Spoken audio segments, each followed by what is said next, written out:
Bon dia. Doncs el títol espanta, però el contingut no. Molt bé. Perfecte, doncs aviam aquí. Anem al gra. Aviam, la qüestió de la... Jo la meva xerrada la dedicaré bàsicament a parlar del marc legal, de les vies pecuàries, a Catalunya específicament, però sobretot el que ha estat el desenvolupament del marc legal. És a dir, no és tan... Evidentment tenim una llei, hi ha una llei que és la llei espanyola, però aquí el que m'ha interessat especialment és explicar quina ha estat realment l'aplicació de la llei a Catalunya i, per tant, on ens trobem, quin és el moment actual, per on passem. Bé, actualment la llei actual és la de 1995, abans ja s'ha comentat, que té uns precedents que aquí els llisto molt sumàriament, començant pel Codi Civil. Aquest reglament de vies pecuàries de 23 de desembre de 1944 que l'he volgut incloure perquè en realitat bona part, si no la majoria dels expedients de classificació de vies pecuàries que tenim a Catalunya es fan en base al reglament de 1944.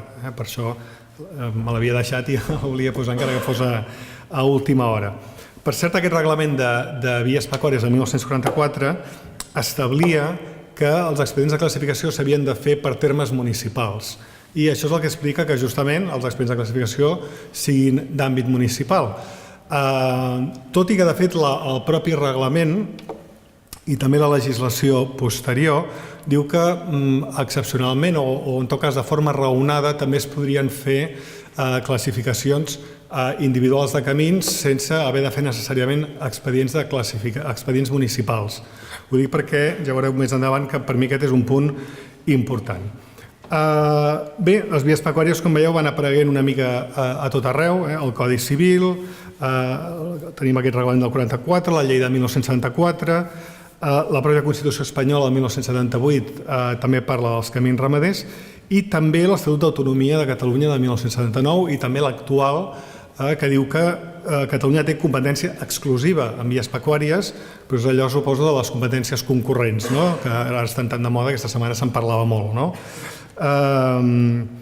Però bé, en qualsevol cas, sembla que a Catalunya hi hauria d'haver un interès o una preocupació pels camins ramaders des del moment en què el propi Estatut d'Autonomia diu que la Generalitat té competències exclusives. Tot i així, la llei de referència també a Catalunya és la llei 3/1995 de vies pecuàries. Aquesta llei és una llei moderna, com s'ha dit abans, és una llei que la seva aprovació va generar força expectativa. Abans se'ns ha dit que una mica és el resultat ja d'un moviment social que dona suport a la llei i és veritat que l'aprovació de la llei es va poder palpar que hi havia tota una dinamització al voltant dels camins ramaders per part dels col·lectius preocupats pel medi ambient, pel desenvolupament rural, etc. I de fet arreu d'Espanya efectivament hi ha bastants col·lectius, bastantes entitats que des de fa molts anys treballen, es preocupen, reivindiquen els camins ramaders. Veurem que a Catalunya no és ben bé així, em sap greu dir-ho, i sense voler ofendre tots els que som aquí precisament hi som perquè tenim un interès, tenim fins i tot passió pels camins ramaders, però jo crec que aquí no hi ha hagut un moviment ampli en suport dels camins ramaders com el que s'ha viscut en altres comunitats espanyoles. Jo crec que aquesta és bastant la realitat. Bé, anant a la llei, el que diu la llei, que tampoc no farem aquí una anàlisi detallada de la llei des d'un punt de vista jurídic, diu unes quantes coses que són bàsiques i que són importants. La primera és la pròpia definició dels camins ramaders, que diu las rutas o itinerarios por donde discurre o ha venido discurriendo tradicionalmente el tránsito ganadero. I aquesta descripció és important perquè fixeu-vos que fa referència a la tradició, al passat. Per tant, està dient que els camins ramaders no són una cosa que apareix amb la llei de vies pecuàries, no és la llei de vies pecuàries la que crea els camins ramaders, sinó que aquests són una realitat preexistent que arrenca de la tradició. I, per tant, investigar els camins ramaders vol dir fer la mena de treball que han fet persones com algunes presents aquí, sobre les fonts documentals, parlant amb els pastors, anant sobre el terreny, etc. És una realitat preexistent que té una arrel tradicional i, per tant, popular. Popular vinculada a l'economia local, evidentment, a una realitat social local, però popular. És important el punt número 2, la naturalesa jurídica de les vies pecuàries. Penseu que en el Codi Civil es defineix els camins ramaders com a servituds de pas. I això, que havia sigut una polèmica jurídica en el seu moment, queda resolt amb la llei de vies pecuàries que considera els camins ramaders no drets de pas, no són servituds de pas, sinó que són béns immobles de titularitat pública, que és una cosa totalment diferent, perquè això vol dir que el sòl dels camins ramaders és públic. Per tant, no és el dret a passar per unes finques privades, sinó que es considera que el terreny que pertany a la via pecuària pertany a l'Estat i actualment a la comunitat autònoma, que són les propietàries de les vies pecuàries d'acord amb l'article 2 de la Constitució. Per això mateix, els camins ramaders gaudeixen de la personalitat jurídica dels béns de domini públic, que són la inalienabilitat, que vol dir que no es poden vendre, bàsicament, la imprescriptibilitat, que vol dir que no poden desaparèixer o no poden ser adquirides per usucapió, és a dir, que l'ocupació o l'abandó de la via pecuària no comporta que aquesta es pugui privatitzar, i inembargables. De tota manera, en relació a la imprescriptibilitat, sí que vull alertar una mica que no us penseu que la imprescriptible és igual a etern, perquè en dret no hi ha res etern.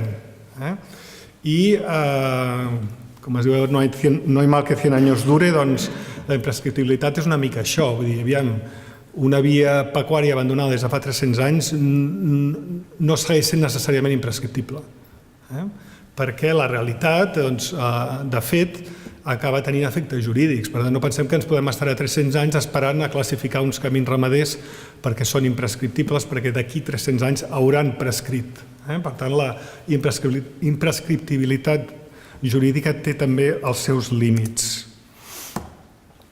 Bé, com us deia, l'aprovació de la llei jo crec que va desencadenar una certa efervescència, un moviment a favor de les vies pecuàries. Aquest és un dels primers mapes que van sortir dels camins ramaders d'Espanya i no cal que insisteixi, però és el que es deia abans, a Catalunya no n'hi ha. Aparentment no n'hi ha, però ho he volgut subratllar perquè aquí realment penso que encara moltes vegades actuem com si a Catalunya no hi hagués camins ramaders o com si fos una cosa secundària. Bueno, si els camins ramaders, si tothom... sí, les canyades reales, no? Les canyades reales estan molt bé, però a Catalunya també hi ha una realitat ramadera, transhumant, de la qual participen els camins ramaders.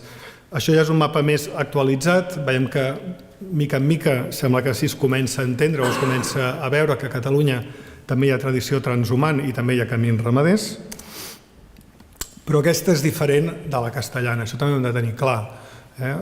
Això que veieu aquí és una canyada real, no la pista del mig, que la primera vegada que vaig ensenyar aquesta pel·lícula, aquesta fotografia, vaig dir que això era un camí ramader, el públic creia que em referia a la pista que passa pel mig, no? I clar, no és la pista, és tota aquesta franja extensa de terreny que no conreada, això efectivament és el camí ramader amb la seva amplada, una gran amplada, aquí no s'està parlant de, jo què sé, de 70 metres, potser.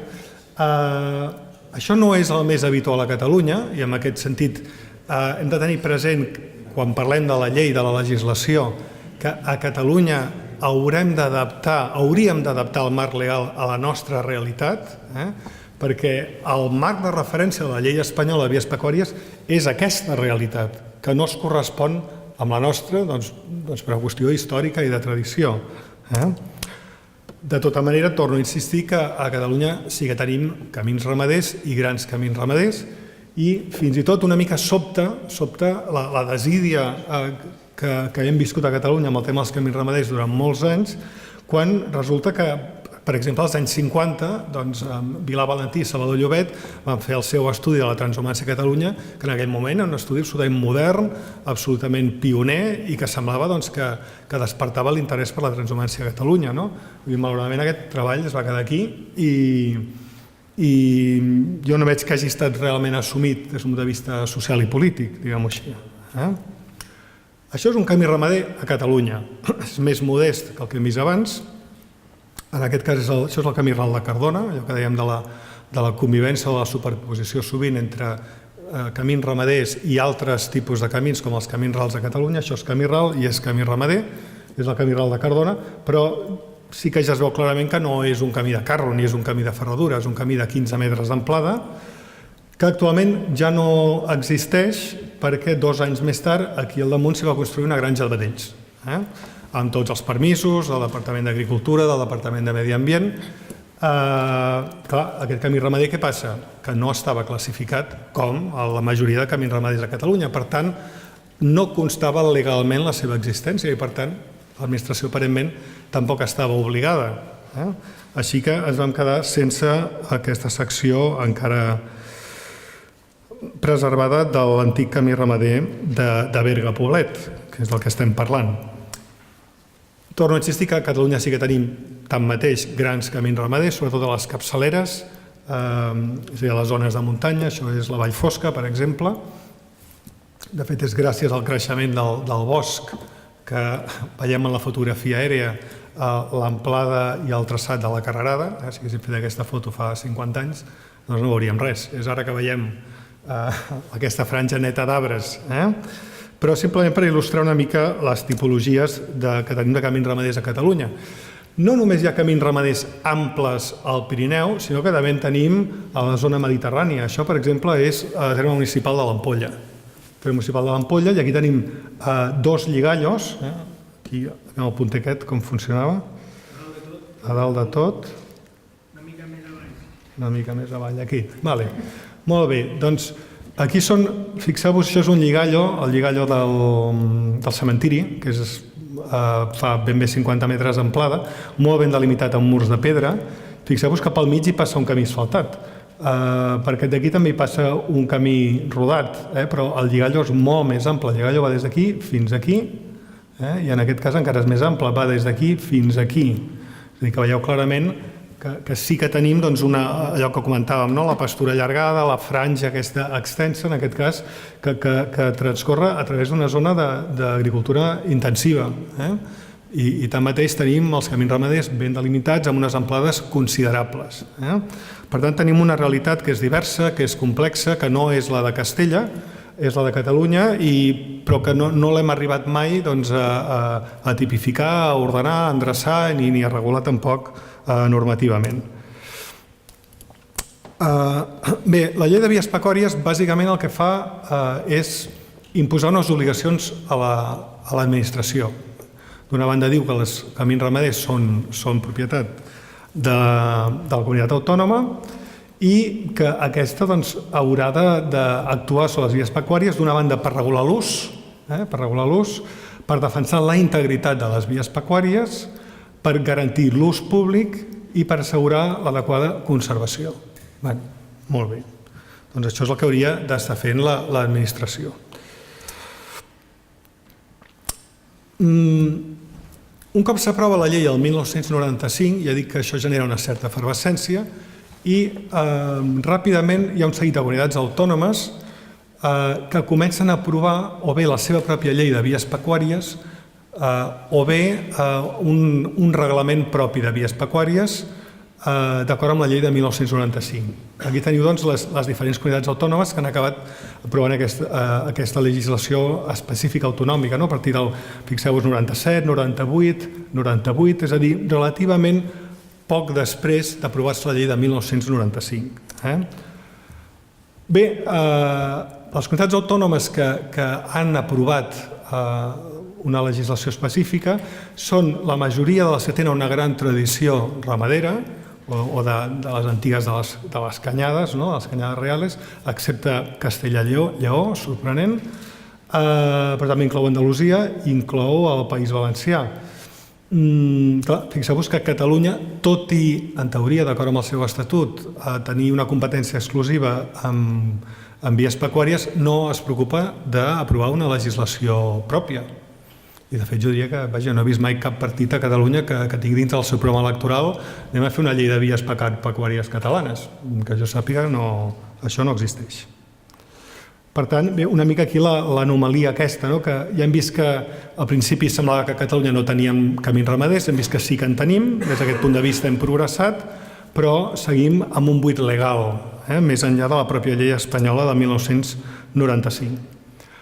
Clar, una altra cosa que fa la llei de vies pecuàries espanyola és establir una tipologia, això que es comentava fa un moment, les canyades, cordeles i veredes, amb les amplades que donava ja originàriament el Codi Civil espanyol, que són els 75 metres, 37,5 metres i els 20 metres. Però, clar, això a Catalunya no ha existit mai. O sigui, a Catalunya mai s'han classificat els camins ramaders amb canyades, cordeles i veredes i amb aquestes amplades. Per tant, això és una realitat absolutament aliena a la realitat catalana. La realitat catalana, doncs, com es comentava abans, hi ha camins ramaders principals, hi ha ramals secundaris, les amplades varien moltíssim en funció de la tradició local. Jo en el seu moment vaig fer una prova de classificació de camins per amplades al Pallars Sobirà, d'acord amb l'estadística aquesta de vies pecuàries del Martí l'Amic del 1924, si no recordo malament, i el que veies és que cada poble tenia la seva amplada consuetudinària. No hi havia realment una coherència ni en funció de la importància del camí, no. Cada poble aparentment havia contestat l'enquesta de manera diferent. Molt bé, per tant, clar, si això a Catalunya no funciona, una de les evidències és que a Catalunya necessitem una llei pròpia, perquè amb aquesta llei no podem ordenar ni regular correctament el nostre patrimoni de vies pecuàries perquè no correspon a aquesta realitat. I des d'aquest punt de vista és sorprenent que Catalunya encara ara segueixi sense tenir, no només no té un reglament propi de vies pecuàries, sinó que tampoc té previst ni fer-lo ni aprovar-lo. Bé, i finalment arribem a aquest article 5, Conservació i defensa de les vies pecuàries, que és la mare dels ous. És la mare dels ous perquè ja hem vist que estableix el dret i el deure. Veieu que estableix el dret i el deure d'investigar la situació de les vies pecuàries i per tant és molt important subratllar que no és només una potestat, és una obligació. O sigui, l'administració s'ha de preocupar per aquest patrimoni. No és que ho pugui fer-ho, és que ho ha de fer obligatòriament. Bé, a l'hora de la veritat, això es tradueix en la pràctica amb el que és l'expedient de classificació, que és el que diu aquí, que han de fer la classificació, el deslinde, l'amojonamiento, etc. L'acte fonamental és la classificació. Per què? Perquè la classificació és l'acte administratiu que estableix l'existència, el traçat i les característiques bàsiques de la via pecuària. Fins que no la tenim classificada, en la pràctica no tenim res. Des d'un punt de vista legal, des d'un punt de vista jurídic, no tenim res. I l'administració no té per què actuar sobre un bé que no li consta que sigui seu. És a dir, que si aquí es dona una paradoxa, que és que l'administració incompleix l'obligació de classificar els camins ramaders i això li permet per inhibir-se del compliment de la llei. És a dir, allò que no reconec, com que no ho he investigat, com que no ho he classificat, doncs de moment no existeix i per tant tampoc tinc per què actuar, no em sento obligat. És a dir, això de fet també passa amb els inventaris municipals de camins, però en el cas de les vies pecuàries és més greu perquè amb els inventaris municipals de camins, els inventaris municipals de camins són un registre administratiu, però no té efectes jurídics pel que fa a la propietat dels camins. En canvi, l'expedient de classificació sí. És a dir, la classificació d'un camí ramader equival a la formalització d'un títol de propietat. Per tant, camí classificat, o sigui, cada expedient de classificació aprovat equival a un títol de propietat que té la comunitat autònoma respecte a aquests camins ramaders classificats. I mentre no es classifiquen, l'únic que tenim és un coneixement que poden tenir els estudiosos, que pot tenir la població local. Això és la carrerada, això és el camí ramader, però per la Generalitat no existeix. I en realitat no té per què actuar, hauria de començar per investigar, però com que no ha reconegut aquesta realitat, no actua i tampoc es veu obligada a actuar. Vam posar l'exemple de es fa una gran infraestructura, arribarà se sol·licitarà el corresponent informe al Departament de Medi Ambient, per exemple, d'aquesta gran infraestructura, miraran els expedients de camins ramaders. No hi ha cap camí ramader afectat. No, és clar que no, perquè no estaven classificats. Per tant, ja podeu fer l'autopista, cap problema. Que talleu 2, 3, 4 camins ramaders, però clar, a l'administració no li consta perquè ha incomplert la seva obligació d'investigar i classificar. Per tant, si no classifiquem els camins ramaders, des del punt de vista de la protecció jurídica, des d'una perspectiva de futur, del que hauria de ser la perdurabilitat d'aquests béns públics, doncs no tenim res. Bé, els usos complementaris no m'extenc perquè sé que després hi ha una xerrada que parlarà justament d'això. Bé, els expedients de classificació de vies pecuàries a Catalunya comencen el 1950 en base al reglament del 1944. I aquí veieu l'evolució del nombre d'expedients de classificació entre el 1950 i 2010.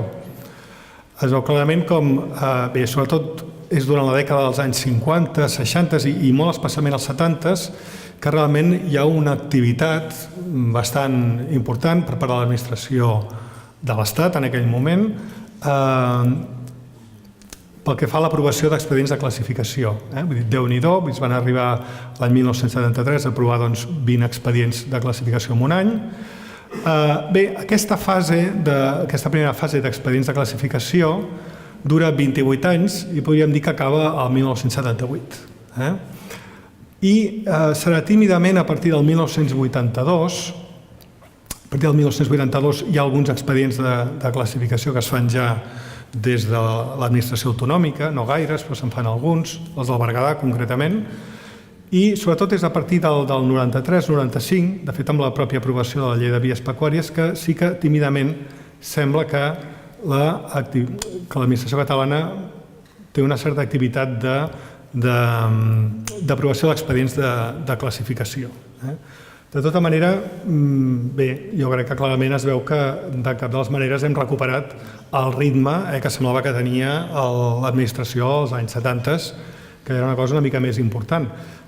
Penseu que, tenint en compte que aproximadament els expedients de classificació que tenim actualment a Catalunya són més o menys el 20% dels municipis de Catalunya, si haguéssim continuat aprovant expedients municipals al ritme dels primers 28 anys, és a dir, 1950-1978, hauríem trigat 300 anys en completar tots els expedients de classificació de Catalunya.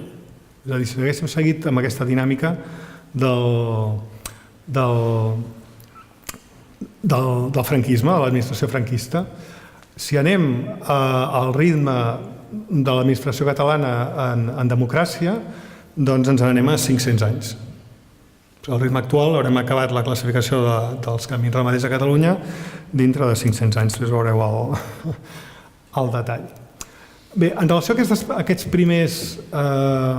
primeres classificacions, aquests primers expedients de classificació, abans us he comentat que la llei estava pastada de la realitat castellana i de fet el reglament del 1944 exactament igual. I això d'alguna manera fa que vicia els expedients de classificació en el sentit que no sempre reflecteixen correctament la realitat dels camins ramaders dels municipis amb els expedients aprovats, perquè ells parteixen que hi ha una realitat que és la que diu la llei i que per tant allò s'ha d'aplicar. Llavors tens aquí el cas de l'Ampolla, un expedient de classificació de 1964 i que es fa Cordel, Vereda, Cordel, Vereda. I amb aquestes amplades. Clar, després tu vas sobre el terreny i mesures les amplades reals d'aquests camins ramaders, que ja us he dit que estan ben delimitats perquè hi ha murs de pedra seca que els separen clarament del que són les zones de conreu intensiu, dels fruiters, etc. I veieu que la cosa és bastant diferent. En alguns casos l'amplada de fet és menor. Fixeu-vos el primer Cordel, 37 metres, doncs en realitat en fa 25, però en d'altres casos, com el lligall del cementiri, que és aquell que sortia a la fotografia, fixeu-vos que el classifiquen com una vereda de 20 metres, 20,89 metres, i és un camí ramader que fa 40 metres d'amplada. Bé, amb això el que vull dir és que també ens hauríem de mirar amb un cert esperit crític, diguem-ho així, el treball fet de classificació durant els anys 60 i 70, que és important que es fes. De fet, la major part dels expedients que tenim a Catalunya són d'aquesta època, però possiblement això és només l'acte de classificació, després hauria de venir pròpiament el determinament i amollonament, el deslinde i amojonamiento, i seria llavors el moment també de realment adaptar, de reconèixer quina és realment la realitat d'aquests camins sobre el territori sempre que es pugui, evidentment. Bé, fixeu-vos el que us deia, Catalunya 947 municipis, 75 expedients durant els primers 28 anys, 47 expedients durant els 28 anys següents en democràcia. Per tant, està clar que el ritme de l'administració ha baixat considerablement, fins al punt que, això és el que us deia, l'any 2533 és l'any que haurem acabat la feina d'aprovació dels expedients de classificació de Catalunya al ritme dels últims 28 anys. No és necessàriament així. Jo poso aquí d'exemple el cas d'Andalusia. Això és la xarxa de vies pecuàries de la comunitat andalusa, que no és precisament en teoria de les que té, no formava part a priori d'aquella gran xarxa de canyades castellanes que hem vist al principi, però que té una xarxa de camins ramaders realment espectacular i que a més està classificada. Llavors, jo crec que aquí els catalans una mica ens hem de replantejar que hem de fixar uns objectius i unes dinàmiques de treball si volem preservar aquest patrimoni i que no hem d'esperar 500 anys. Vull dir, aviam, això s'ha fet en democràcia, bàsicament en democràcia i partint de la feina prèvia, però no s'ha hagut d'esperar segles de treball de l'administració per arribar a aquest mapa ja pràcticament complet del que és la xarxa de vies pecuàries d'una comunitat autònoma molt més extensa que la catalana. Bé, longitud classificada és una mica el mateix, no? Amb quilòmetres. Doncs, lògicament, si hi ha hagut menys expedients de classificació, també s'ha reduït la longitud de camins ramaders classificats. Bé, anem al mapa per municipis. Fixeu-vos que la primera cosa que sorprèn és que, bé, comarques de Tarragona és on hi ha més expedients de classificació aprovats i, precisament, algunes de les zones amb més tradició transhumana i ramadera de Catalunya, doncs com és l'Alt Pirineu, està pràcticament blanc. La qual cosa sobta, no? I si ja sobreposéssim el mapa aquell del Vilavalentí, doncs resulta que la major part dels grans eixos transhumans de Catalunya no estan classificats. Aquí tenim 3 colors, que són els 4 colors ja, i els expedients els més antics, els més moderns, i després els mapes que estan en groc, els municipis que estan en groc, jo no sé exactament, això és la font d'informació és la pròpia administració catalana, jo no sé exactament això què correspon, però sí que els municipis que estan en groc són municipis que oficialment no tenen camins ramaders. Veurem que en alguns casos clarament això no és així, perquè només cal veure els expedients de classificació dels municipis veïns per veure que aquells camins ramaders continuen justament a través d'aquest municipi que diu que no en té, la qual cosa sorprèn una mica. Clar, la realitat és molt més semblant al mapa de camins ramaders que va elaborar en el seu moment la Fundació Món Rural i per tant aquí ja podem començar a veure que efectivament queda molta feina per fer. I aquí un exemple justament del que deia, això és el municipi de la Sénia, amb els lligallos de la Sénia, que són aquests camins de color vermell. El municipi de la Sénia és un dels que oficialment consta com a municipi sense camins ramaders. Quan, justament el municipi valencià del costat té fet l'expedient de classificació, Beseit, Aragó també té fet l'expedient de classificació, i tots aquests camins ramaders són àmpliament coneguts i tothom sap que travessen el terme municipal de la Sénia. Per tant, és una mica sorprenent que el municipi de la Sénia aparentment hagi comunicat oficialment que no té camins ramaders. Bé, una mica també per acabar d'explicar la situació en la que ens trobem, no? Fixeu-vos, ara durant aquesta última dècada hi va haver diferents municipis que van demanar a la Generalitat que iniciés els tràmits de l'expedient de classificació. Fixeu aquí Torrelles de Foix, la Roca del Vallès, Sant Bartomeu del Grau, Avià, la Torre Claramunt, Sabadell, Lluçà, Olvan, Berga.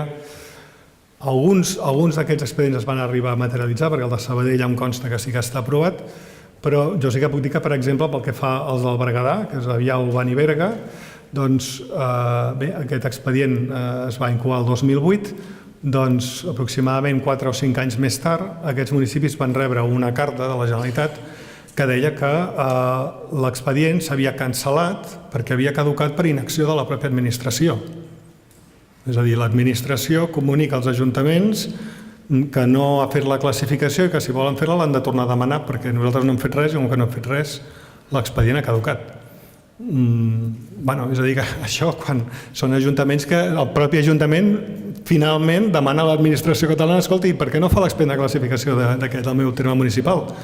I l'administració cada 4 anys diu mira, és que no ha fet res i per tant ho deixem córrer. Bé, sense comentaris.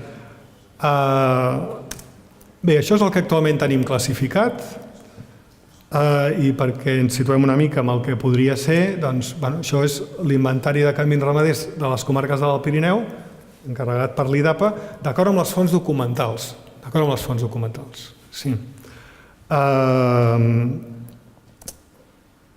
Bé, això també és part del mateix treball.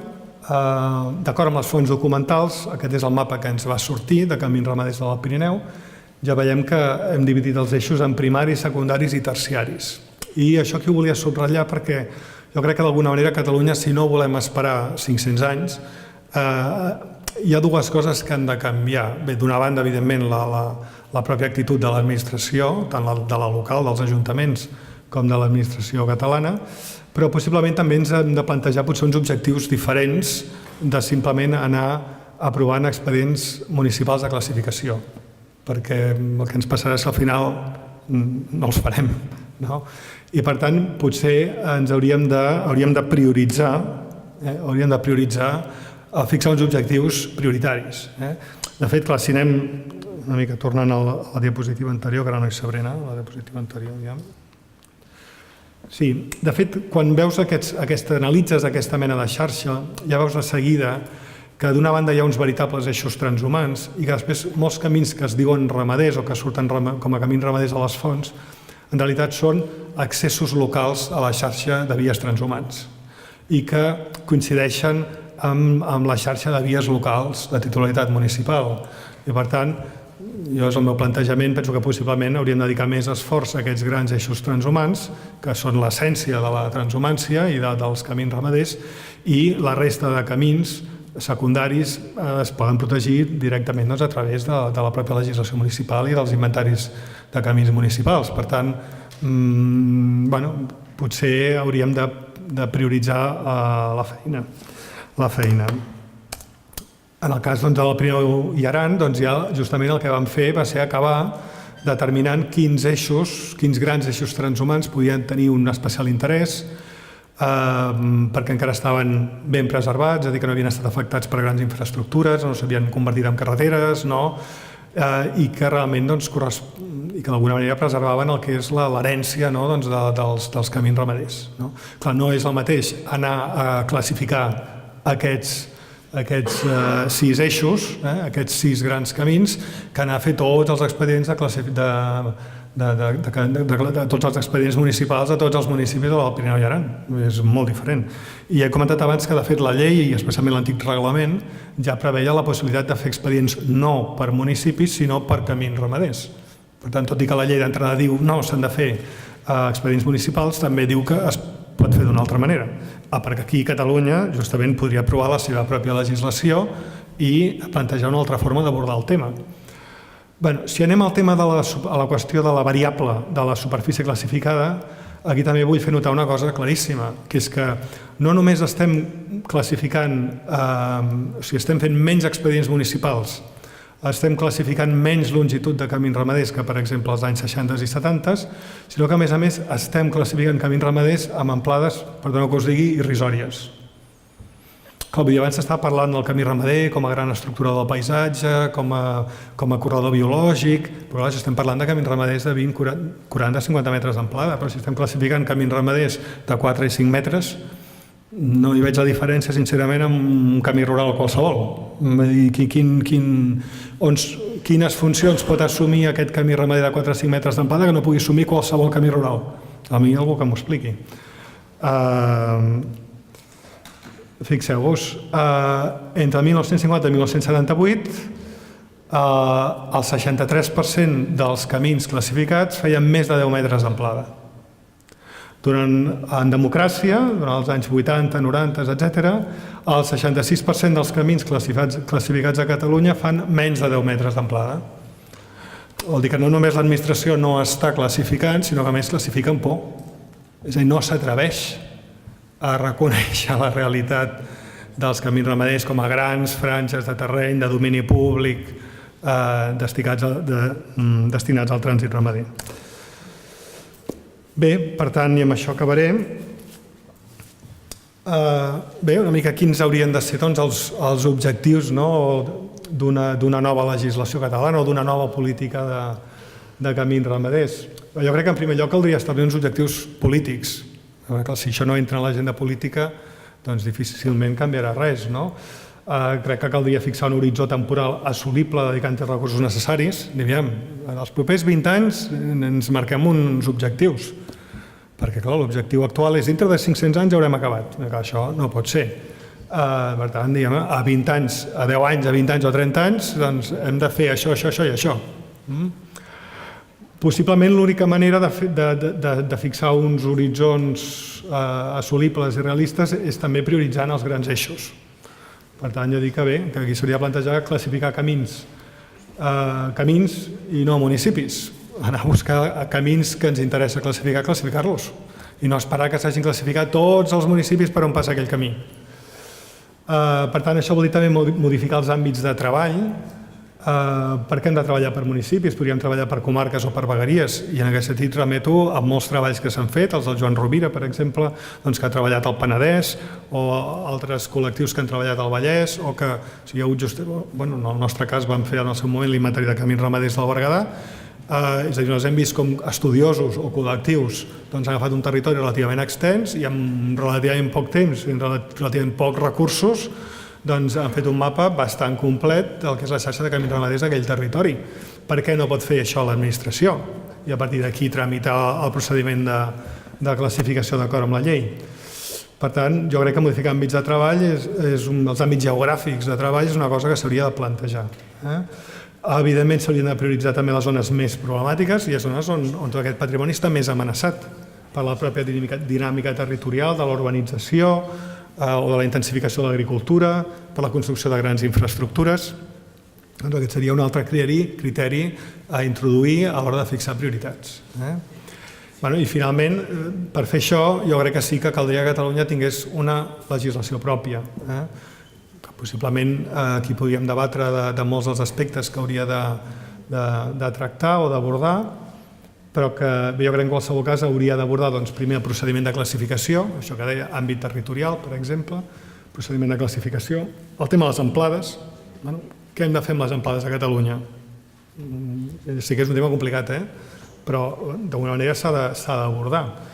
En alguns casos ja és que gairebé hauríem de fixar una amplada mínima, perquè jo us puc dir que, per exemple, com vam fer l'inventari de camins ramaders del Berguedà i part de la Cerdanya, que la gent et digués quin camí era camí ramader, encara ho podies trobar. Ara que et diguessin quina amplada tenia, és un coneixement que es va perdent.